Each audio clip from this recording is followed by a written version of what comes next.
Hi, ഇന്ന് നമുക്ക് ഒരു കാരമൽ കസ്റ്റാർഡ് പുഡിംഗ് ഉണ്ടാക്കുന്നത് എങ്ങനെയെന്ന് നോക്കാം.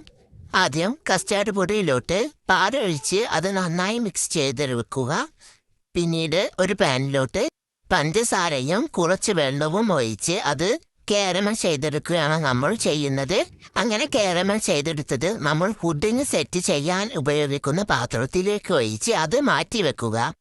ഇനി നമ്മൾ അടുത്തതായിട്ട് ചെയ്യുന്നത് കസ്റ്റാർഡ് മിക്സ് ഉണ്ടാക്കാൻ പോവുകയാണ്. അപ്പോൾ അതിനെ ഒരു പാനിലോട്ട് പാലൊഴിച്ചിട്ട് പഞ്ചസാരയും ചേർത്ത് നന്നായി ഇളക്കി യോജിപ്പിച്ചതിന് ശേഷം തിള വരുന്ന സമയത്ത് നേരത്തെ നമ്മൾ മിക്സ് ചെയ്ത് വെച്ച കസ്റ്റാർഡ് പൊടിയുടെ മിക്സ് ചേർത്ത് നന്നായിട്ട് തിളച്ച് കുറുകി വരുന്നത് വരെ അത് ഇളക്കി കൊടുക്കുക. ഇനി ഈ കസ്റ്റാർഡ് മിക്സ് നമ്മൾ നേരത്തെ കാരമൽ ഒഴിച്ചു വെച്ച പാത്രത്തിലോട്ട് ഒഴിച്ചിട്ട് 2 മണിക്കൂർ നന്നായിട്ട് തണുക്കാൻ അനുവദിക്കുക. ഇപ്പോൾ ഇതാ നന്നായിട്ട് തണുത്ത് നമ്മുടെ അടിപൊളി പുഡിംഗ് ഇവിടെ റെഡിയായി.